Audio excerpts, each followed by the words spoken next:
하나님의 말씀은 에베소서 6장 10절에서 20절입니다.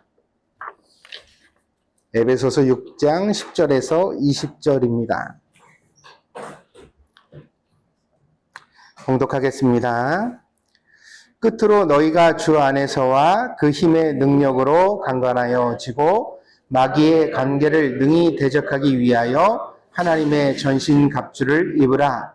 우리의 씨름은 혈과 육을 상대하는 것이 아니요 통치자들과 권세들과 이 어둠의 세상 주관자들과 하늘에 있는 악한 영들을 상대함이라. 그러므로 하나님의 전신갑주를 취하라. 이는 악한 날에 너희가 능히 대적하고 모든 일을 행한 후에 서기 위함이라. 그런즉 서서 진리로 너희 허리띠를 띠고 의의 호심경을 붙이고 평안의 복음이 준비한 것으로 신을 신고 모든 것 위에 믿음의 방패를 가지고 이로써 능히 악한 자의 모든 불화살을 소멸하고 구원의 투구와 성령의 검 곧 하나님의 말씀을 가지라. 모든 기도와 간구를 하되 항상 성령 안에서 기도하고 이를 위하여 깨어 구하기를 항상 힘쓰며 여러 성도를 위하여 구하라. 또 나를 위하여 구할 것은 내게 말씀을 주사 나로 입을 열어 복음의 비밀을 담대히 알리게 하옵소서 할 것이니 이 일을 위하여 내가 쇠사슬에 매인 사신이 된 것은 나로 이 일에 당연히 할 말을 담대히 하게 하려 하심이라.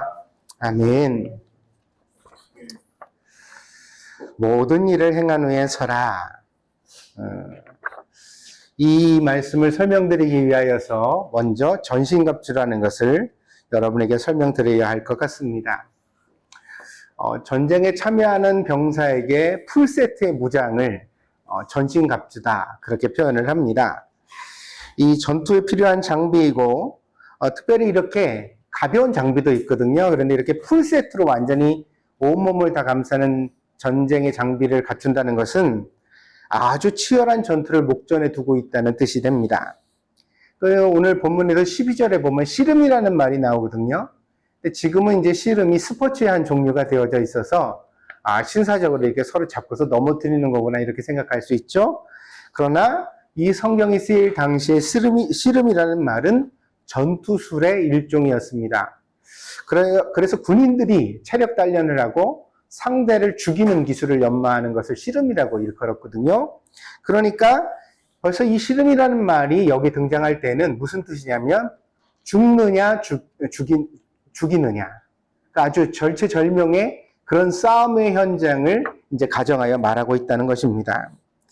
그 무서운 싸움에서 자기를 보호하고 적병을 무찌르기 위하여서 우리에 필요한 것이 바로 전신갑주라 하겠습니다. 그 전신갑주의 구체적 내용은 14절부터 17절까지 나옵니다. 진리의 허리띠, 그러니까 정의의 호심경, 평안의 복음의 신, 그리고 믿음의 방패, 구원의 투구, 성령의 검, 곧 하나님의 말씀을 가지라. 이렇게 6가지를 이야기하고 있습니다. 요즘은 허리띠가 패션의 장식이거나 바지를 이제 동이는 그런 역할만 합니다. 그러나 성경에 쓰여질 당시에는 허리를 보호하고 큰 힘을 발휘할 수 있도록 하는 보조구의 역할을 했습니다. 그래서 이 허리띠를 하라는 것은 부상을 방지하라는 그런 뜻입니다.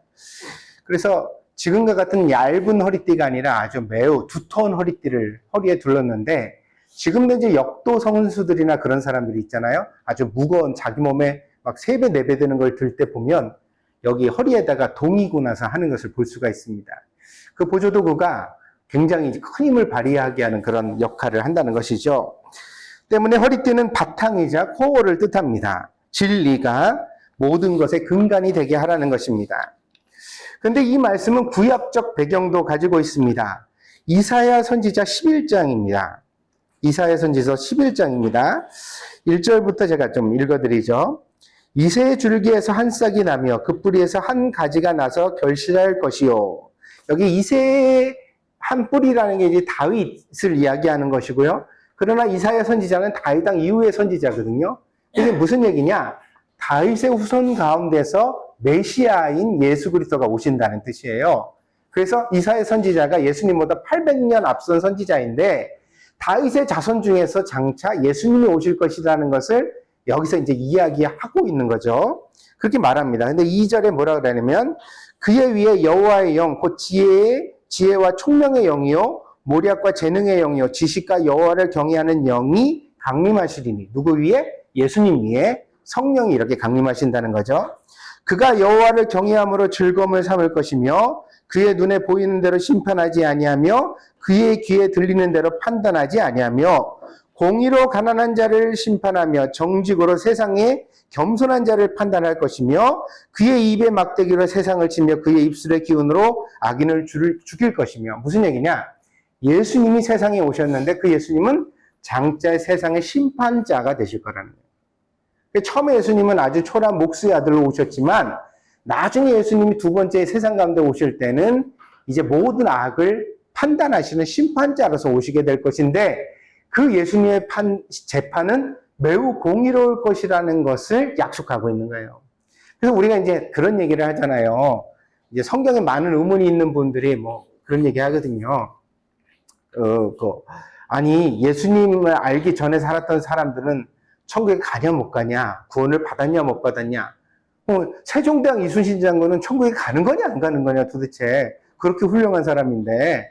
그러면 어떤 분들은 이제 이런 얘기를 하죠. 예수님 안 믿고는 절대 천국 못 간다. 예수님 안 믿었으니까 다 지옥 가는 거다. 우리 할머니도 그럼 지옥 갔냐? 네 할머니 교회 다니셨냐? 안 다니셨다. 그럼 지옥에 가셨네. 굉장히 냉혈하고 굉장히 참담한 이야기를 그렇게 하거든요. 근데 이런 인간의 말이 정확한 것이냐면 성경은 그렇게 말하지 않아요. 성경은 뭐라고 말하냐면 재판은 사람이 하는 것이 아니라 누가 하신다? 예수님이 하신다. 그리고 그 예수님의 재판의 가장 큰 특징은 공의롭다, 정의롭다 이렇게 말해요.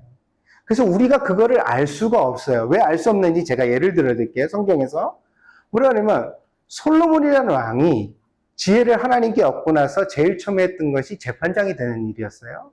근데 어떤 여자가 낮잠을 자다가 자기 아이를 그만 깔아서 죽였어요. 이렇게 멍청한 여자도 있나? 예나 지금이나 있어요. 여러분 지금은 없어요? 가끔가다 PC방 가가지고 애를 갖다가 죽게 하고 뭐 쇼핑센터에 쇼핑하러 들어가면서 애를 차에 창문을 다 닫고 놔둬가지고 애가 죽게 하고 그런 일들이 나오잖아요. 예나 지금이나 참 말 같지 않은 일들이 많이 있었어요. 근데 더 웃긴 건 뭐냐면 이 여자가 같은 또래의 아기를 낳은 이웃집 여자가 있는데 그 아이의 여자는 살아있고 내 아이는 죽었다. 그래서 아이를 바꿔치기 했어요. 처음에는 아기 엄마가 이 아이를 보고서 내 아이가 죽은 줄 알고 슬퍼하다가 가만히 보니까 이게 내 아이가 아닌 거라. 이래 보니까 이웃집 여자가 내 아이를 안고 있고 이 아이는 죽은 아이는 이웃집 여자의 아이거든요. 그래서 재판을 갖다는 것 아닙니까? 근데 비슷하게 태어났고 서로 엄마라고 주장을 하니 이걸 판단할 수 있었어요? 없었어요? 세상의 법으로는 이것을 판단할 수 없었대요. 근데 솔로몬이 뭐라 그러죠? 이 아이를 반으로 공평히 나누어 주어라. 이게 정의라고 생각하시면 안 돼요. 이게 인간이 가진 정의의 한계를 보여주는 거예요. 우리가 가진 정의는 뭐예요? 둘로 나눠서 반으로 나눠 둘로 나눠가요. 그러면 둘 다 만족하고 누구도 살지 않았고 누구도 죽지 않았고 그랬으면 된 거 아니야? 이게 우리가 가진 정의의 한계라는 거예요. 근데 하나님은 뭐 어떻게 보셨죠? 그랬더니 한 엄마는 울고불고 난리가 났고 한 엄마는 그렇게 해주셔도 됩니다. 그렇게 인정을 했다는 거예요. 그랬더니 왕이 지혜롭게 대답하는 것이 아니라 이 아이를 저 우는 엄마에게 주어. 자식이 죽는 것을 눈앞에서 볼 엄마가 세상에 어디 있니? 저 여자가 진짜 엄마다. 그러면서 판정을 했다는 거예요. 감탄하십니까? 하세요, 안 하세요? 여러분은 너무 많이 들어서 감탄이 없어요. 그렇죠? 그런데 이게 처음 듣는 사람한테는 그렇구나. 그러니까 엄마는 진짜 어떠해야 된다는 것을 너무나 잘 보여주는 판정이잖아요. 그리고 우리도 감탄을 하죠. 그런데 이 다음에 예수님이 심판을 하실 때 우리는 어떻게 될까? 그렇구나. 이런 방법이 있었구나. 아무도 억울한 일이 없도록, 아무도 불의한 희생자가 나오지 않도록 하나님께서 정의를 세우시는 것을 우리가 목격하여 보게 될 것이다. 믿습니까? 그러니까 그때까지는 누가 구원을 받았네, 누가 구원을 못 받았네 이런 이야기를 하면 돼요, 안 돼요? 안 돼요. 우리는 하나님의 손에 맡기고 그분이 우리 할머니가 됐든 내가 존경하는 세종대왕이 됐든 하나님이 알아서 잘 해주시겠지. 아멘? 이게 우리 믿음의 근간이에요. 근데 여기서 자꾸 더 지나서 내가 봤을 때 당신은 구원 못 받았어? 내가 봤을 때 당신은 구원 받았어? 이게 우리가 하나님 놀이를 하는 거란 말이에요. 내가 예수님이 되는 놀이를 하고 있는 거예요. 그러면 돼요, 안 돼요? 안 돼요. 갑자기 또 한 가지 예화가 생각나네요. 어거스틴이라는 사람이 있었어요. 어거스틴은 세인트, 그러니까 성인이라고 불려지는 그 교회에 아주 훌륭했던 사람이에요. 정말 훌륭한 일을 많이 했던 사람이에요. 그런데 이 사람이 젊어서는 마니교라는 이단에 빠져서 정말 천박한 삶을 살았어요. 막 술집 여자와 막 살림을 차리기도 하고, 막 어머니를 막 기도하는 어머니를 막 차기도 하고 막 그랬대요. 그러니까 정말 망나니 아들이었어요. 근데 이 어머니는요, 모니카라는 여자를 제가 기억하는데, 어머니는 너무 신실한 분이었어요. 매일 아들을 위해 눈물로 기도해요. 그러다가 그 당시에 아주 훌륭한 목사님이, 신부님이 있었는데, 암브로시우스라는 분이 있었어요. 근데 이분이 부흥사예요. 가는 곳마다 막 죄인들을 회개시키고 사람들을 막 바꿔요. 그랬더니 이 어머니가 쫓아가가지고 그 분한테 내 아들을 한 번만 만나달라고, 내 아들을 하나님 앞에 인도할 수 있도록 한 번만 만나서 설득해달라고 부탁을 했어요. 암브로시우스가 만났을까 안 만났을까? 만났어요. 엄마가 울며불며 호소를 하니 암브로시우스가 만났어요. 그런데 중요한 사실은 아무 효과가 없었다는 거예요. 그렇게 훌륭한 목사님을 만났는데도 불구하고 이 어거스틴이 회개를 하지 않았어요. 어머니가 또 와서 또 졸라요. 뭐라고요? 또 만나달라고. 한 번만 더 만난다. 그러니까 여러분들, 부모는 포기하지 않는 역할이에요. 하나님이 처음부터 짝짓이. 귀신 들린 자식을 위해서 나왔던 수르보니게 여인, 가나안 여인도 뭐래요? 예수님이 자녀들의 떡을 취하여 개들에게 던짐이 마땅치 아니하다 욕했잖아요. 개들이라고 욕했어요. 그런데도 이 어머니가 어떻게 매달려요? 올소이다마는 개들도 자녀들의 상에서 떨어지는 부스러기를 먹나이다. 아멘? 이 무슨 정신이에요? 엄마의 정신이라는 것은 나를 개 취급해도 좋사오니 내 아이만 고쳐주세요. 믿습니까? 이 간절함이 없으면 하나님 앞에 우리는 부모의 역할을 제대로 해낼 수 없어요. 모니카가 끝까지 포기하지 않았습니다. 그랬더니 암브로시우스가 그때 한 말이 유명해요. 뭐라 그랬냐면, 안 만났어요, 암브로시우스가. 바쁜데 그 사람만 만날 수 있어요? 더군다나 지금은 방탕한데.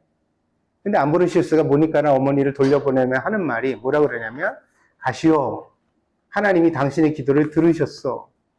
내가 꼭 만나지 않아도 괜찮을 거요. 그러면서 따라해보세요. 눈물에 자녀는 망하는 법이 없습니다. 눈물에 자녀는 망하는 법이 없습니다. 엄마가 더 이상, 아빠가 더 이상 눈물을 흘리지 않을 때 자녀는 망하는 길로 가는 거예요. 엄마, 아빠가 끝까지 눈물을 흘리며 그 자녀를 붙잡을 때 자녀는 반드시 생명의 길로 갑니다. 그게 성경의 약속이에요. 고넬료라는 사람이 베드로를 청하여 예배를 드릴 때 베드로가 예배를 드리고 했던 제일 처음 복음의 선언이 주 예수를 믿으라, 그리하면 너와 내 집이 구원을 얻으리라. 믿습니까? 당신 잘 믿으면, 당신 하나님 붙들면 당신만 구원받는 게 아니라 당신 집안이 다 그 복의 은혜를 누릴 것이요. 근데 왜 우리가 이 복의 아름다운 기업을 다 누리지 못하느냐? 하다 안 되면 포기하니까요. 우리 엄마는 끝까지 안 믿을 뿐이야. 우리 아버지는 절대 교회 나갈 뿐이 아니야. 교회 안 나가도 된다니까. 교회 나가서 구원받는다고 성경에 안 나와 있어요. 믿습니까?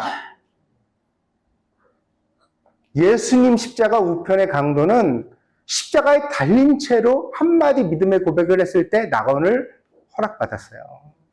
그러니까 하나님의 구원은 이처럼 놀라운 것인 줄 믿습니다. 그럼 결국 뭐가 필요해요? 마지막까지 포기하지 않는 누군가가 필요해요. 그 역할에 제일 중요한 분이 부모예요. 엄마와 아버지라고요. 자, 그러면 여러분, 엄마와 아빠가 자기 자식에 대하여서 함부로 부정적 언사를 하면 될까요? 안 될까요? 자, 이런 말이요. 너는 긁는 놈이야. 돼요? 안 돼요? 너는 싹수가 노래. 돼요? 안 돼요? 너는 해도 소용없어. 돼요? 안 돼요? 너는 공부는 틀렸어. 돼요? 안 돼요?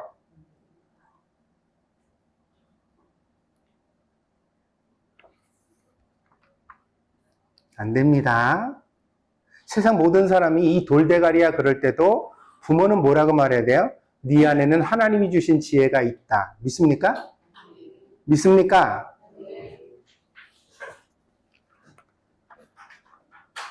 그게 무슨 소용입니까? 나는 그게 내 인생의 증언이에요.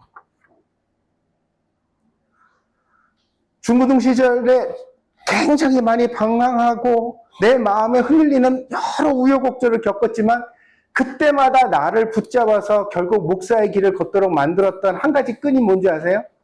우리 어머니가 내가 친구랑 고등학교 때 어울려서 술을 막 먹고 막 갈치자를 걸으면서 막차를 타고 집에 들어왔어요. 근데 버스 정류장에 우리 어머니가 서서 기다리셔. 얼마나 미안한지. 고등학생이. 근데 내리자마자 마치 내가 술이 안 취한 것처럼 이렇게 정신을 차리려고 그러는데 요즘 것들은 술을 먹으면 술이 안 취한 척 하지도 않아. 어? 아, 아버지 기분이 좋은데요. 근데 그래도 좀 엄마한테 미안해서 안 그러려고 이렇게 엄마 왜 나왔어? 이렇게 하니까 고등학교 그 무거운 그 자율학습하는 가방을 엄마가 받으셔가지고 어깨에다 턱 덜러매시면서 아무 말도 안 하고 앞으로 걸으셔요. 그 뒤를 쫓아가는데 얼마나 마음이 찔리는지. 집에 들어갔더니 밥은 먹었냐? 그냥 아무 말도 안 했어요. 그래. 아니야, 친구랑 먹었어요. 그랬더니 그럼 어서 자라. 다음날 아침 먹는데 우리 엄마가 그러셨어요. 그 말이 내 인생을 끝까지 붙들었던 마지막 끈이었어요. 나는 밥을 먹는데 어머니가 묵묵하시게 밥을 드시다가 종선아, 나는 너를 믿는다. 네가 잘해줄 거라고 믿는다. 어머니가 여러 생각을 하신 것 같아요. 얘도 속상하니까 이랬겠지. 흔들리니까 이렇겠지. 그런가. 근데 어머니가 그때 해주셨던 그 말이 나는 너를 믿는다.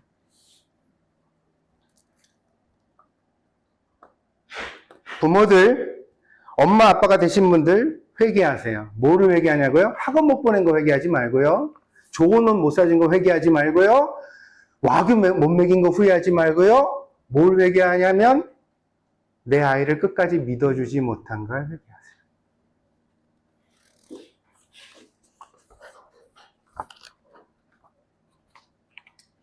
성경이 그렇게 말해요. 수르보니게 여인은 왜 예수님 앞에 그렇게 매달렸을까요?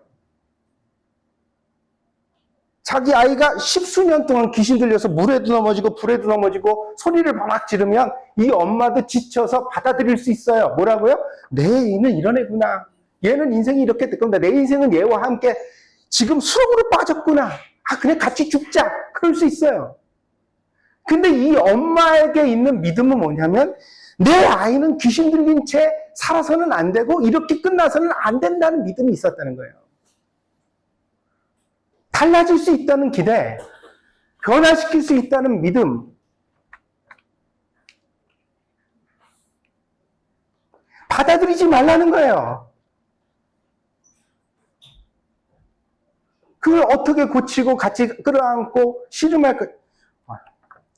왜 이렇게 회개할 게 많으세요, 다들? 여러분 너무 심각해지시네. 지금부터 잘하면 돼요. 할렐루야. 목사를 통해서 이 말씀을 주시겠어요. 지금부터 잘하시라고 그러니까. 아이는요, 쓸데없는 말을 하는 게 당연해요. 여러분 태어나서 말을 배울 때 여러분이 가치 있는 말과 가치 없는 말, 해도 되는 말과 하지 말아야 되는 말을 가려서 배우셨어요? 그냥 어른들 말하는 거 듣고 배운 거 아니에요. 그러니까 아이는요, 이런 말 해도 돼요. 난 틀렸어. 관둘래. 때려치고 싶어. 포기하고 싶어. 나는 누가 싫어. 누가 미워. 교회 가기 싫어. 이상해요? 30살 넘은 사람들이 그렇게 말하니까 그게 문제죠. 아이 때는 다 해도 돼요. 그 과정을 겪어서 한 사람으로 완성되어져 가는 거예요. 그럴 때 우리가 하나님의 말씀으로 잘 물을 주고 그걸 잘 좋은 방향으로 이끌어줘야 될 줄 믿습니다. 믿습니까? 네. 그러니까 어쩌해야 돼요? 여기까지 또 왔네. 곁길로 빠져서. 오늘 설교는 2시간도 하겠다. 큰일 났습니다. 이사야서 11장 4절까지 예수님이 심판하실 걸 말하고요. 그 마지막 5절에 뭐라고 말하냐면 공의로 그의 허리띠를 삼으며 성실로 그의 몸을 띠를 삼으리라. 예수님의 가장 성품의 기본이 뭐라고? 정의라고 이야기를 해요. 그러면서 그걸 허리띠라고 표현했어요. 이사야 선지자가.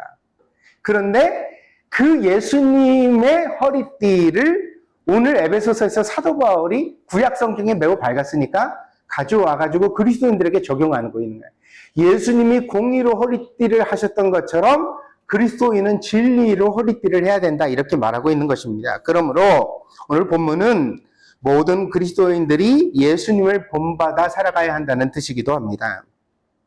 우리도 그분처럼 진리를 붙잡고 진리에 속하여 기만과 거짓의 세상에 맞서 싸워가야 한다는 것입니다.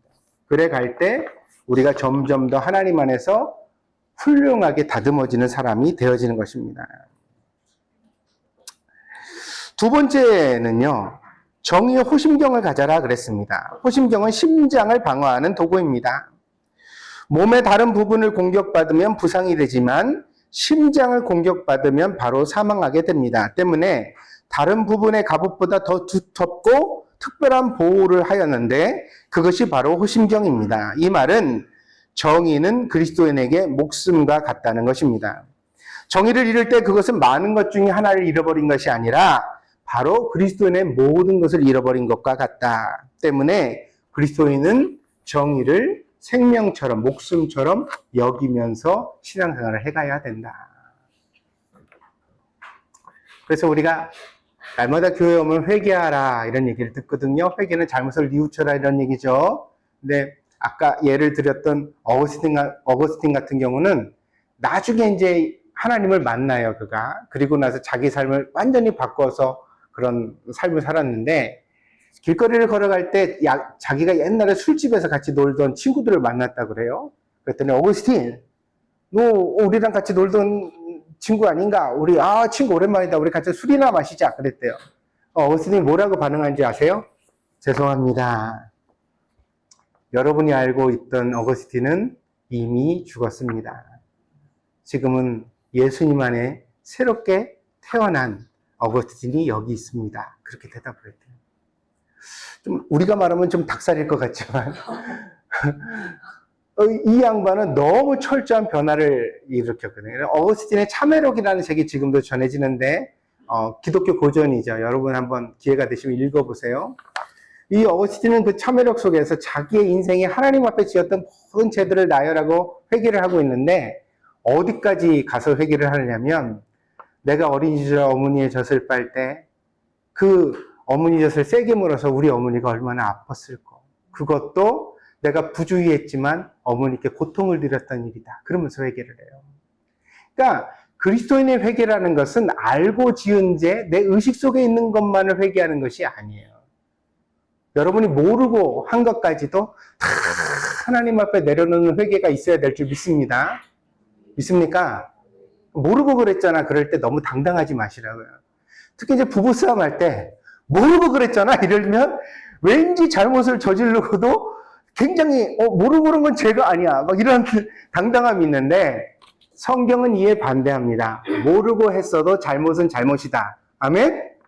그러니까 그건 뉘우쳐야 되고 미안해야 된다. 그걸 내가 잘 돌이켜야 된다. 제가 이 얘기를 왜 드리느냐? 우리는 그렇게 정의에 민감한 사람이 되어야 한다는 거예요. 그래 회개할 게 있는 거예요. 근데 회개할 게 없다는 게 무슨 뜻이냐면 남편에 대해서 내가, 아내에 대해서 내가 이렇게 좀 거칠한 언사를 내가 잘 부드럽게 대하지 못한 걸 회개해야 된다는 마음이 안 든다 이거예요. 왜 안 들까요? 제가 아니라고 여기기 때문에. 아니, 부인은 하대해도 되는 것 아닌가? 남편은 부려먹어도 되는 것 아닌가? 이런 생각이 우리 안에 착 차지하고 나면 그때부터 은혜가 당연해져요. 어저께 저희 교회에서 산행을 멀리 갔다 왔습니다. 갔다 오면서 목사가 생각할 것들이 처음에 진짜 놀랐어요. 뭐냐면 아이들이 그렇게 씩씩할지. 진짜 나는 산에 갈 때 이렇게 보면서 우리 오복이가 안 따라준 게 너무 고마웠고 오복이 왔으면 무등 태워서 갔을 거야. 아마 틀림없이 뭐 이렇게 우리 남자 집사님들이랑 목사랑 번갈아 가면서 아이를 그렇게 해서 갔을 것 같은데 만만하지 않았을 거예요. 근데 오복이가 아빠랑 놀겠다고 하는 바람에 근데 이제 내가 신경 써야 될 거는 별로 없었거든요. 근데 저는 처음에 이제 제일 이제 내가 마음에 어떤 이렇게 아빠가 오긴 했지만 우리 태빈이네는 오빈이랑 민정이랑 둘이 왔잖아요. 근데 둘 다 좀 신경을 써야 될 것 같아서 아빠가 한 명 맡고 한 명은 내가 좀 돌봐야겠다 이런 생각을 했어요. 근데 민정이가 선두그룹이에요. 제일 앞에 몸이 날려가지고 막 애가 언니들 쫓아가면서 그래 힘을 내는데 진짜 놀랬고요. 그렇게 가니까 막 나머지 애들도 한마디도 군소리가 없이 내가 장담하건대 우리 중고등부 아이들을 데리고 갔으면 아마 빙수 사줄게, 음료수 사줄게, 뭐 어떻게 해줄게 막 이러면서 데리고 갔어야 될 것 같아요. 근데 우리 아이들 정말 기뻤습니다. 그러면서 이제 그렇게 갔는데 그래서 목사가 이제 신경 써야 된 것은 우리 그 산행 모임에 할머니가 한 분 계셨거든요. 연로하신 할머니가 한 분 계셨는데 올라가시면서 골반이 아프시다 그러더니 그 다음에 무릎이 아프시다 그러더니 그래서 이제 지팡이 이렇게 끌어주고 뒤에서 밀어주고 이러면서 모시고 갔습니다. 근데요, 내가 비밀 하나 말해줄까요? 우리 할머니가 뭐라 그런 줄 아세요? 우리 이성영 비서가 왔으면 나보다 더 못 갔을 거다 그랬어요.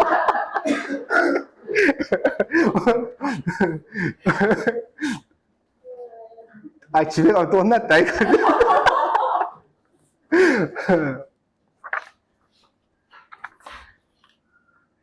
참 고맙더라고요. 뭐가 고마웠냐면 제가 이제 먼 길 가는 거라서 운전도 또 그렇고 그러니까 제가 이제 차를 예약하려고 했었는데 그 타임즈카가 예약이 잘 안 됐어요. 큰 차가 없더라고요. 그래서 급해가지고 멀리까지 알아보고 그러다가 어떻게 태빈이 아빠가 연락이 오셨어요. 그래서 목사님 차 하셨어요? 그래서 아니요, 지금 하고 있는데 못 구해서 지금 찾고 있습니다. 좀만 기다려보세요. 제가 그랬죠. 그랬더니 태빈이 아빠가 하실 말씀이 제가 여기 반류카 쓰는데 좀 멀리 있긴 하지만 큰 차가 될 것 같다. 기다려보시라고 하더니 예약을 해주셨어요.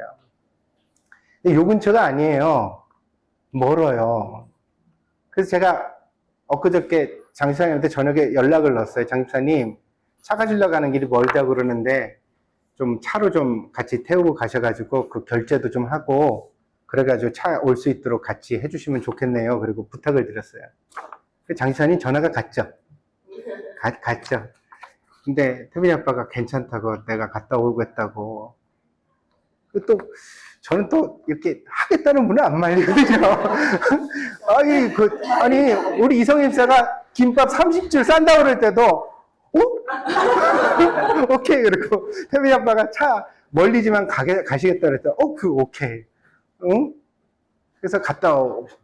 아니 운전해 주시는 것도 보통 일 아니고 갔다 오는 것도 보통 일 아니고 우리 집사님들 다 시간 내서 유지 아빠도 얼마나 도착해서부터 이제 그 길이 신경을 쓰시는지 제가 이렇게 보고 있으면 누구 하나 낙오될까봐 어떻게 될까봐 막 이렇게 세세하게 신경 써면서 우리 육중한 몸매들을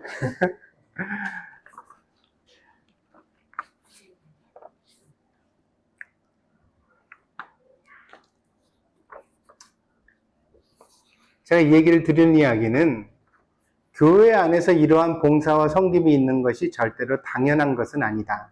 믿습니까? 네. 아, 빠뜨렸다. 우리 유집사님도. 우리 집사님 소망학교 대빵인데 잘 이끌고 가서, 다 이렇게 오둥둥 이렇게 가고. 당연한 게 아니죠. 참 감사한 일이죠. 그 감사한 것들이 쌓여서 우리가 살아가는데 복되고 즐겁고 기쁜 것들을 만들어가는 것입니다. 그래서 여러분 그런 생각하시면 절대 안 돼요. 왜냐면 남이 만들어준 것만 먹으면 좋겠다. 남이 차려준 것만 누리면 좋겠다.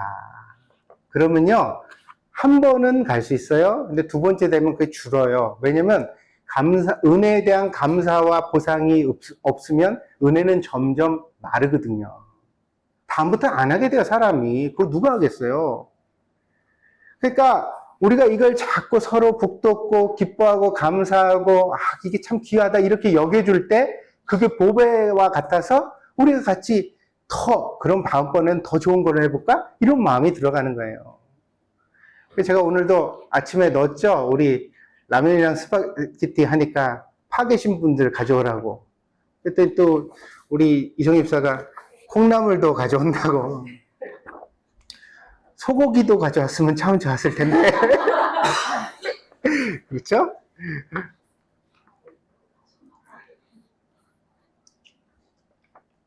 교회는 그렇게 되는 거예요. 교회는 누구 돈 많은 사람이 막 목돈을 내가지고, 그래서 우리 교회에서 찬종 같은 거 안 걷잖아요. 뭐 행사한다 그러면 얼마씩 특별헌금 내시오, 뭐 하시오. 그렇게 안 해요. 그렇게 안 해도 우리 교회는 자원하는 마음으로 더 풍성해질 줄 믿습니다. 여러분 마음이 내키면 김밥 30줄도 싸세요. 여러분 마음 내키면 고기도 더 사세요. 여러분 마음이 내키면 음료수도 사오세요. 여러분 마음 가는 데까지만 하면 돼요. 마음 안 가는데 억지로 할 필요 없어요. 연보도 마찬가지 그런 거예요. 그게 원래 신앙의 진짜 내용이에요. 그러니까 마음 가는 만큼 하세요. 여러분 신앙생활이 100엔짜리면 100엔만 하셔도 돼요. 여러분 신앙생활이 1000엔짜리면 1000엔만 하셔도 돼요. 누가 뭐라 그러겠어요? 그런데 그 마음이 하나님 안에서 풍성해지면 우리가 여기서 천국을 이루고 정말 기쁘고 감사한 것들을 누리는 교회가 될 줄 믿습니다. 그러니 여러분 혹시 이런 걱정하지 마세요. 우리 교회 재정도 약한데 어떻게 할래나. 그런 걱정도 혹시 하세요? 그러면 저는 이렇게 대답을 드리겠어요. 걱정도 팔자다. 왜 걱정을 하느냐? 기도할 수 있는데. 기도를 하시라. 걱정할 시간에. 걱정은 아무것도 못 바꾸지만 기도는 우리의 삶을 바꾸는 줄 믿습니다. 그러므로 이렇게 기도하세요. 그래 이 교회가 하나님은 기이한 방법으로 먹이시니까. 오늘 이제 선지자 얘기를 많이 하는데 엘리야라는 선지자가 아합왕이 죽인다고 지명수배를 내렸어요. 그래서 사람 있는데 못 가. 발견되면 죽으니까. 그래서 광야로 들어가가지고 어느 나무 그늘 안에 숨어 있었대요. 근데 광야에 들어가서 나무 그늘 안에 숨어 있으면 아는 사람도 없고 어떡해? 그 말은 인맥이 없어. 인맥이 있으면 물도 주고 빵도 주고 이렇게 몰래 뒤로 줬을 텐데 인맥이 연관됐으면 왕한테 죽임을 당하니까 인맥도 다 끊고 광야로 들어갔어요. 자, 선지자는 광야에서 목말라 죽었을까요? 배고파 죽었을까요? 아니요. 까마귀가 아침과 저녁으로 먹을 걸 물어와서 살았대요. 할렐루야. 이거 인간적 방법이에요? 하나님적 방법이에요. 나는 우리 동경 드림교회가 그런 교회가 되기를 바랍니다. 그러니까 인간적 방법은 누군가 목돈을 펑 내놔가지고 헌금이 늘어서 해결되는 거지만 하나님적 방법은 하나님의 감동을 쫓아 영감을 쫓아 은혜를 쫓아 해결되는 길이 다 있는 줄 믿습니다. 믿습니까? 그러므로 기도하십시오. 기도하십시오. 자, 기도하지 않는 것도 죄일까요? 죄입니다. 선지자 사무엘 선지자가 그렇게 말했어요. 너희를 향하여 기도 쉬는 죄를 내가 범치 않으리라 그래요. 기도를 쉬는 것을 죄라고 그랬어요. 누가? 사무엘 선지자가. 성경에 나옵니까? 찾아보세요. 구절은 내가 생각 안 나가지고. 근데 분명히 나와. 이렇게 찾아봐요. 기도 쉬는 죄를 범치 않으리라 그랬어요. 기도를 쉬니까 자꾸 어떻게 돼요? 걱정이 나와요. 자꾸 한숨이 나와요. 자꾸 부정적으로 보게 돼요. 자꾸 모든 것 가운데 인간적인 마음이 걸려요. 나는 이렇게 하는데 저 사람은 왜 안 할까? 그거 다 회개할 거리입니다. 믿습니까? 정의가 여러분의 심장을 생명처럼 보호하는 은혜가 있기를 바랍니다. 오늘 여기까지만 할래요. 더 기르면 안 될까요? 세 번째 요것만 하고 끝낼게요. 왜냐면 6개가 있다고 그랬잖아요. 근데 3개 이렇게 이거 다 하려고 다 해왔어요. 설교. 이게 다 하면 여러분 힘들 테니까 그만할게요. 세 번째 그만하고. 세 번째 갑옷은 놀랍게도 신발입니다. 노예는 신발을 신기지 않았습니다. 당시에는. 신을 신는 것은 자유인의 특권이었어요. 그래서 군인도 그랬어요. 노예는요, 무기를 드는 사람으로는 참전할 수 있어요. 그런데 병사로는 앞에 쓰지 않았어요. 왜 그럴까요? 적과 내통하여 변절하면 전쟁에서 큰 위기를 초래하기 때문이에요. 그래서 믿을 수 있는 사람만 병사를 차출했어요. 병사는 중산층 이상의 계급이었어요. 그래서 이 병사는 신을 신었단 말이에요. 이게 나와요. 누가복음 15장에도 보면요. 탕자라는 아들이, 방탕한 아들이 아버지 유산을 다 받아가지고 해외에 나가서 그걸 다 낭비했어요. 그 다음에 거지가 돼서 돌아와요. 근데 아버지가 동구밭에 나가서 마을 입구 어귀에서 다 아들을 맨날 언제 오나, 우리 아들 언제 올래나. 그리고 기다리다가 그 아들을 보는데 아들이 거지 꼬락서니가 돼가지고 막 어영부영 와요. 근데 아버지가 기다리고 있거든, 자기를. 아버지한테 가서 어떻게 변명을 하나 막 이렇게 궁리를 하다가 아버지를 보는 순간 마음에 그냥 불이 확 오면서 무너져 내리는 거예요. 그 아버지한테 막 갔죠. 그냥 거짓꼬락선인데. 그랬더니 아버지가 이 아들을 그 목을 맞춰서 껴안았다고 성경에 표현되어져 있어요. 아주 뜨거운 포옹을 했다는 거예요. 뜨거운 포옹을. 살아 돌아온 것만으로도 그렇게 반가운 자식. 아멘? 봐요. 성경에 나오는 부모들이 얼마나 훌륭한가. 우리는 보자마자 이놈의 자식. 내가 그럴 줄 알았다, 이 자식아. 응? 아주 이 자식이 그냥 등짝을 일단 한 대 때리고 시작을 했어요. 저도 그렇죠. 근데 이 아버지는 안 그러잖아요. 그러면서 이제 거기에 누가복음 15장 22절에 납니다. 아버지는 종들에게 이르되 제일 좋은 옷을 내어다가 입히고 손에 가락지를 끼우고 발에 신을 신기라. 이 발이 더러워서 아플까봐 신을 신기라는 뜻이 아니에요. 발에 신을 신긴다는 것은 이 아이의 노예처럼 전락해버린 신분을 회복시켜 주시는 의미를 성경에서 그렇게 표현해내고 있는 것이에요. 때문에 그 발의 신발은 그 신분의 회복을 뜻합니다. 에베소서 본문에서 평화의 복음이 바로 신자의 신발이라고 그랬습니다. 이 말은 무슨 뜻일까요? 신발이 닳도록 전도하라는 뜻이기도 합니다. 근데요, 보다 더 깊은 뜻으로 살피면 그리스도인의 신분의 표지는 복음이라고 말하는 거야. 남한테 내가 전할 예수님이 없으면 이 사람은 그리스도인이 아니라는 거예요. 어떤 사람이 자유인이냐 자유인이 아니냐를 판가르는 판가름이 되는 것처럼 그리스도인에게는 누군가에게 전해야 될 나의 예수님이 계셔야 된다는 거예요. 내가 만난 하나님. 아멘? 나는 뭐라고 할지 잘 모르겠는데요. 여러분이 만난 하나님이 있을 텐데. 내가 그래도 동경드림교회 다닌 이후로는 그래도 아이를 대할 때 내가 좀 더 온유하게 했다. 할렐루야.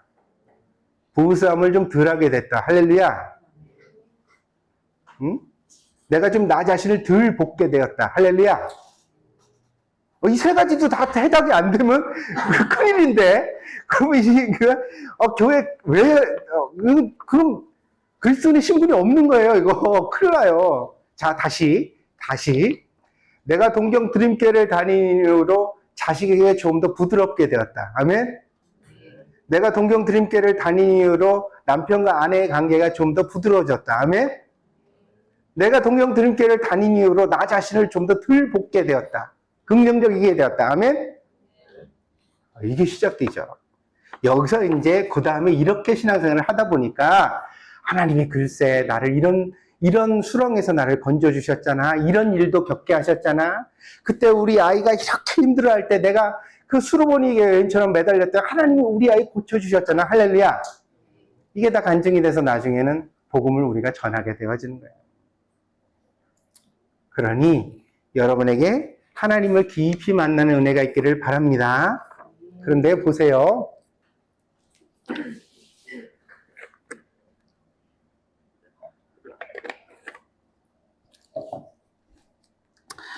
미국 의회에서 트럼프 대통령이 백인 우월주의를 내세우면서 흑인이나 황인종은 미국에서 별 역할이 없었다. 이 나라는 우리의 나라다. 뭐 이런 식의 연설과 주장을 일삼았었어요. 그때 그 2차 세계대전 때 참전했던 그러니까 코리안 출신의 미군 군인 장성이 의회 증언으로 출석해가지고 우통을 까더라고요. 그 앞에서 거기 이제 미국 의회 국회의원이 돼 있었던 것 같아요. 트럼프의 말에 너무 열이 받아가지고 미국을 위해서 한 게 없다고 우통을 깠어요. 깠더니 전쟁터에서 맞은 총탄의 상처들 상흔이 봐라. 내가 어디 전투에서 어떻게 해서 이걸 맞았고 이거 했다. 그러면서 이 나라가 그럼 내 나라가 아니냐 이렇게. 그래서 그 방송이 미국 사람들에게 큰 감동을 주고 반향을 불러일으켰던 적이 있습니다. 여러분 감동스러워요? 안 감동스러워요? 영웅이 된다는 건 전쟁터에 나서서 총탄을 맞으면서도 동료병사를 구하고 이러는 거야. 여러분 한번 해볼래요? 자, 그리스도인으로서 우리에게 누군가에게 막 열렬한 간증을 할 수 있다는 것은 내 삶에 아브라함처럼 이삭처럼 야곱처럼 참 힘들고 어려운 과정이 있었다는 얘기야. 아멘? 그걸 하나님과 함께 겪어냈기 때문에 훈장에 달려서 누군가를 설득하고 이끌고 책임져 줄 수 있는 뭔가를 할 수 있는 거예요. 그래서 목사들이 주의 종이라고 이렇게 불려지면서 서기 전에 꼭 당하는 게 있는데 그게 뭔지 아세요? 내가 제일 싫어하는 연단. 기독교의 연단이라는 말은요, 원래 금속을 가공하는 언어예요. 그래서 불순물을 빼내고 금속을 순수하게 할 때 그 연단이라고 표현되어졌거든요. 근데 그걸 하나님이 꼭 사람한테 하신다네. 어떤 사람이 순수해지기 위하여 고난을 통하여 사람을 그렇게 단련하신다는 거예요. 근데 연단받지 않은 목사를 나는 본 적이 없어요. 아무리 말씀을 막 곱게 신사적으로 전하는 목사님도 다 들여다보면 다 연단이 있었더라고. 그걸 통해서 하나님을 만나게 하셨기 때문에 성경 말씀을 전할 때 이렇게 힘있게 전하고 내 말처럼 전할 수 있는 힘이 나오는 거예요. 자, 그럼 여러분한테 물을게요. 여러분도 연단 받고 싶어요? 한번 받아보실래요? 여러분 그런 얘기 하죠. 목사님, 나는 하나님의 확신을 가지고 내가 누구한테 전도할 말이 나한테는 별로 없어요. 그래요? 그래도 하나님을 믿을 수 있다면 당신은 참 복이네요. 괜찮은 거예요. 아멘? 모두가 영웅이 될 필요는 없어요. 평범한 삶이 가장 아름다워. 이 나이를 먹고 보니까 그걸 알겠어. 그냥 재벌도 실사오니 국회의원도 실사오니 그저 그냥 하루를 순탄하게 내 자식과 행복하게 살아가는 일상을 주옵소서. 성경에도 그런 부유하게도 마시고 가난하게도 말라는 기도가 나오거든요. 성경에. 그 기도가 왜 있는지 알겠더라고요. 부자도 힘든 게 있고 가난한 자도 힘든 게 있어요. 그 여러분한테 말씀드리는 거예요. 뭐야? 나한테 간증이 없어요. 이런 거 너무 부러워하지 마요. 하나님이 간증 주실 때 여러분이 비명소리를 지를 테니까. 힘들어요. 그거 너무 탐하지 마세요. 어떤 신앙생활 하는 게 좋겠습니까, 목사님? 이거는 그냥 하나님 들으시지 마시고요. 우리 성도들만 들었으면 좋겠어요. 왜? 구순하게 하세요.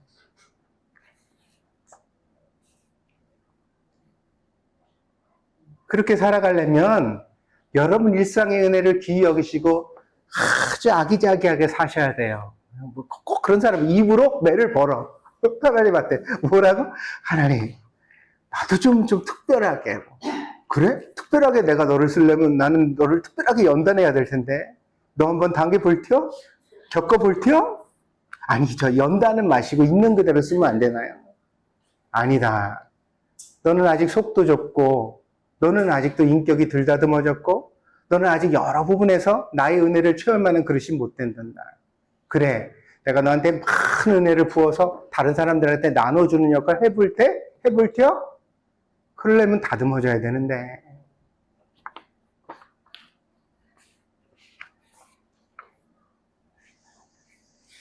여러분, 평범하게 예수님을 믿는 일이 귀한 일인 줄 믿습니다. 너무 그런 거 흠모하지 말고 그냥 주일이면 아이를 손잡고 교회 나오고 남편과 아내가 함께 마주 앉아가지고 서로 얘기를 나누고 그 일상 가운데서 하나님을 섬겨갈 수 있다는 것 참 귀하고 아름다운 축복인 것을 믿으시기 바랍니다. 그래서 감사하셔야 돼요. 불평하지 말고. 귀하게 여기세요. 그러면 여러분의 삶에 놀랍도록 은혜가 있게 될 줄 믿습니다. 이 모든 전신갑주를 다 갖춰야 하는 이유를 오늘 본문의 마지막에 뭐라고 얘기를 하냐면 이 모든 것을 행한 후에 서기 위함이다 이렇게 말했어요. 자, 이게 오늘 설교하려고 했던 가장 중요한 키포인트인데 신앙생활은 과거에 잘한 것도 중요하고 지금 잘하는 것도 중요하지만 끝까지 잘하는 게 제일 중요합니다. 믿습니까? 믿습니까?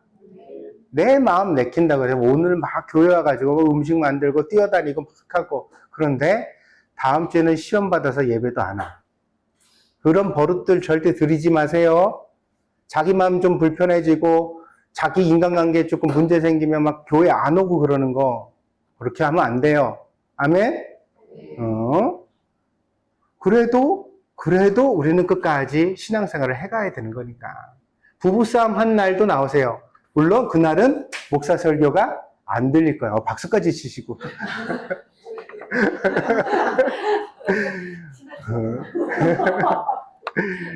부부싸움 한 날 나오면 목사 설교 안 들려요. 제가 고백드릴까요? 저는 부부싸움 하고 와서 설교한 적도 있어요. 제가 은혜 받았을까요? 아니요. 여러분들은 간혹 은혜 받았던 말 하셔도 저는 은혜 안 돼요. 그러나 그런 날도 신앙생활은 계속돼야 되는 거예요. 믿습니까? 아이가 속상한 날도 사고가 난 날도 무슨 일이 생긴 날도 우리는 항상 어디로 가는 거예요?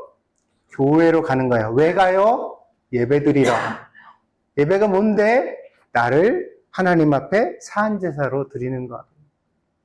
그게 내 마음에 흡족해서 드리는 거 아니에요? 내가 기뻐서 드리는 거 아니에요.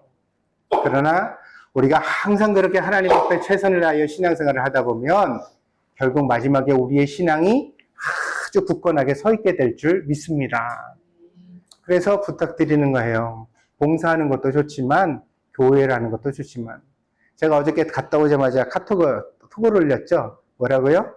오늘 다 수고하셨는데 근육통도 좀 있겠지만 내일 지각은 하지 맙시다. 아멘? 여러분 오늘 목사 말을 너무 잘 들어주셔서 오늘 은혜 받아 설교가 길어지잖아요. 여러분 다 일찍 오셔서 이렇게 예배를 드리니 너무 좋죠. 그래요. 산에 가는 거 참 잘하셨어요. 애들 챙겨주는 거 훌륭해요. 여러분 몸도 쓰고 돈도 쓰고 많은 일에 하나님 앞에 헌신했어요. 하나님이 갚아주실 줄 믿습니다. 그러나 그걸 행했다고 해서 여러분의 예배가 소홀해지면 된다 안 된다?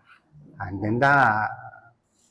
그리스도인에게 가장 중요한 고갱이는 예배다. 예배를 드리는 것을 꼭 붙으셔야 된다. 그래야 어떻게 돼요? 이 모든 것을 행한 후에 서 있을 수 있는 신자가 되어지는 것입니다. 그래서 우리 주일학교, 소망학교 하시는 분들 있죠? 여기 당번돼 가지고 오늘은 이제 장 집사님이 하시나 본데 다음 주 되면 이렇게 돌아가셔서 하시잖아요. 자, 목사가 여기서 이제 질문 하나 드리죠. 교사하시고 가서 주일날 설교 꼭 들으셨어요? 여러분 예배 안 드렸잖아요. 여러분이 뭘 전하고 아이들한테 사역한 건 맞아. 근데 여러분 예배 안 드렸잖아요. 하나님 앞에 말씀 듣고. 자, 고백해봐요. 여러분 집에 가셔서 동영상 설교라도 한번 돌려 들으면서 하나님 앞에 예배 드리셨어요? 드린 사람만 아멘. 교사도 아닌 양반들이 하면에. 이제부터는 그렇게 하세요. 있습니까? 무슨 일 있다가 마르다 좋아요? 밥 차리는 거 좋아요? 하다가도 10시간 되면 어떻게 해요? 다 멈추고 와서 예배부터 드리고. 우리 캠프 가서도 마찬가지예요. 우리 교회 식구들 밥 먹을 게 어딘데 목사님 그럼 다 예배 드리면 누가 밥해요? 밥 30분 늦어도 괜찮아요. 아무도 굶어 죽지 않을 거예요. 그리고 그런 데 가서 목사 길게 설교도 안 해요. 눈치 없이. 오늘처럼 막 2시간씩 설교 안 해요. 저는 그렇게 멍청한 목사는 아니에요. 여러분이 웃으면서 받아주니까 계속하고 있는 거예요, 지금도.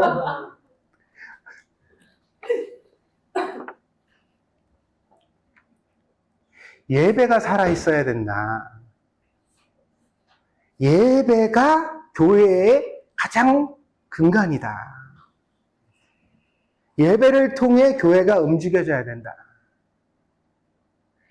그게 우리가 함께 잘 힘써야 되는 교회의 모습인 줄 믿습니다. 그래서요, 저는요, 여러분이 우리 교회 붙박이가 되는 걸 원치를 않아요. 네, 무슨 일이 있어도 막 3시간씩 차 타고 와가지고 여기서 예배를 드리고. 물론 그래주면 나는 좋지. 너무 기쁘지. 그러나 나는 이상한 목사예요. 막 2시간씩 차 타고 막 오잖아요. 그러면 속으로 무슨 생각이 드냐면, 저 끝까지 할 수 있을까? 힘들 텐데.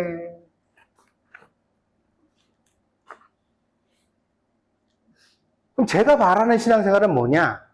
여러분들이 예배 드릴 때마다 은혜 받고 하나님 앞에 잘 자라가는 것인 줄 믿습니다. 그래서요, 우리 교회는 자유교회예요. 오는 것도 자유, 가는 것도 자유. 걱정하지 마요. 고민하지 마요. 목사 설교가 더 이상 안 들리고 오해가 쌓이고 힘들어지면 하나님 앞에 그래도 한 일주일 한 달은 기도해 보세요. 아멘? 하나님, 내가 교회를 옮겨야 됩니까? 아니면 이겨내고 다녀야 됩니까? 그런 고민도 안 하고 교회를 옮기는 건 매우 경박한 처신이야. 믿습니까? 근데 내가 한 달, 10달을 기도했어. 그런데도 불구하고 내 마음속에, 그래. 동경 드림교회는 이제 더 이상 내가 다닐 교회가 아닌 것 같다. 그럼 내가 빠지면 우리 교회 헌금은 어떡하지? 내가 빠지면 우리 소망학교는 어떡하지? 내가 빠지면 뭐 우리 사랑회는 어떡하지? 그런 생각하지 마셔. 그러다가 지쳐 쓰러져서 나중에 아무것도 아닌 사람 되는 거예요. 신앙의 강건은 여러분이 서는 거예요. 믿습니까? 여러분이 살아있는 거예요. 신앙생활을 해야 될 거 아니에요. 우리 아이가 맨날 주일학교 오는데 내가 어쩌다가 이렇게 귀 기울여서 봤더니 애가 예배는 안 드리고 막 딴지 피고 있고 말썽만 피우고 그러고 있어. 그럼 어떻게 해야지 이걸 어떻게 그냥 둬요. 이게 예배예요. 이게 신앙생활이에요. 붙들고 기도를 하든 설득을 하든 같이 뭐 금식을 하든 어떻게 해서라도 신앙생활이 회복되도록 만들어내야죠. 그래서 저는 우리 교회 여러분들이 나중에 다 서 있기를 바랍니다. 믿습니까? 서 있으셔야 돼요. 그게 제가 말하는 신앙생활이에요. 그럼 다 서세요. 목사에게 지배당하지 말고, 목사가 한마디 한다고 뭐 어떻게 되고 저렇게 하고, 뭐 김종선 목사를 배신하면 가서 뭐 천벌을 받고 3대가 벌을 받고 뭐 이런 그런 얘기하면 그냥 웃으세요. 말 같지 않은 소리를 그 마음에 담고 그러고 살아요. 하나님 말씀 담기도 우리 마음이 좁은데. 마지막 결론. 계속 결론이라고 지금. 알았어요.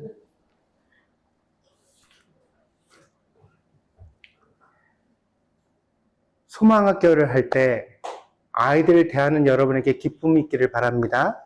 왜요? 신앙생활이니까요. 일이 아니에요. 노동이 아니에요. 우리 지금 뭐 하는 거예요? 신앙생활. 사랑회에서 김밥 30줄을 쌀 때 기쁨이 있기를 바랍니다. 왜요? 신앙생활이니까요. 제가 어저께 산 중턱에서 사진을 찍어서 올렸어요. 근데 말을 달려오는데 내 라쿠텐 전화는 거기서 안 터지더라고요. 그래서 사진만 이렇게 올리다가 멈췄어. 나중에 봤더니 갔더라고요. 사진만 떡하니 가버리고 아무 말이 없어가지고 내가 뭐야, 이 김밥을 잘 쌌다는 거야? 못 쌌다는 거야? 김밥 왜 이렇게 부실하게 싸가지고 다 이렇게 흐트러졌냐? 우리 사모님 그러더라고요. 왜 김밥이 이렇게 흐트러진 거 올렸냐고. 이쁜 거 올리지. 제가 그걸 올렸던 이유는 너무 맛있었다고. 감사하다고. 우리 성경사한테 싸지 말라고 그랬는데 꾸역꾸역 새벽 5시에서 일어나 싸는 그 행태가 목사가 보기엔 신앙생활이었다고.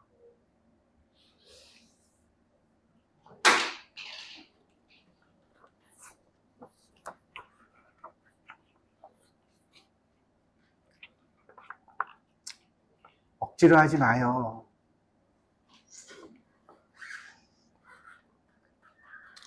여기서 더 하면 화내겠다. 기도하고 마치겠습니다. 기도하겠습니다.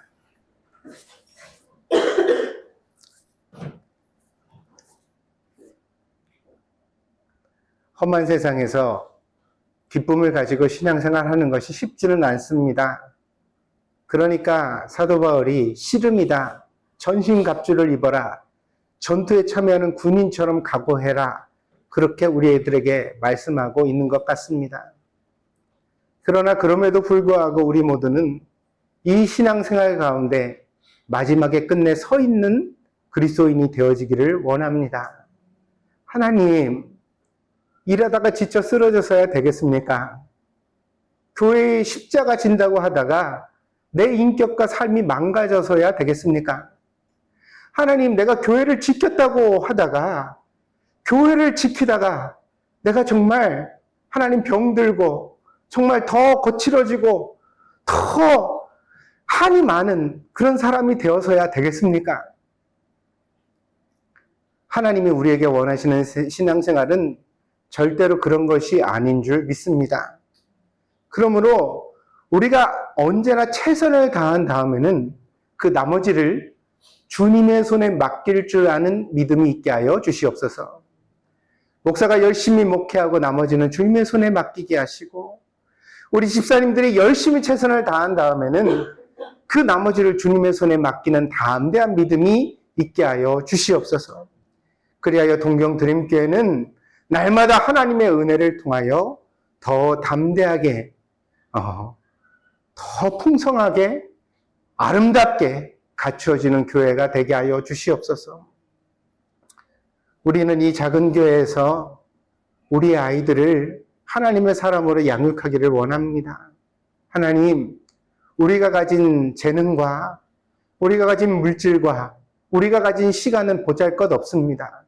그러나 보리떡 5개 물고기 2마리를 가지고도 5,000명을 풍성하게 먹이셨던 예수님이시기에 우리의 부족한 시간과 물질과 재능을 가지고서도 하나님은 이 동경 땅에 가장 훌륭한 소망학교를 우리들에게 허락해 주실 수 있는 분인 것을 믿습니다. 하나님, 우리가 이 소망을 마음에 품고 정말 최선을 다하는 저희들이 되게 하여 주시옵소서. 그리하여 우리의 아이들이 대를 이어 섬길 만한 교회를 물려주게 하시고 우리의 아이들의 때에서도 무너지는 신앙이 아니라 더 아름답게 연결어가는 신앙을 함께 볼 수 있는 은혜가 있게 하여 주시옵소서. 하나님이 함께 하실 줄 믿고 감사드리며 예수님의 이름으로 기도하였습니다. 아멘.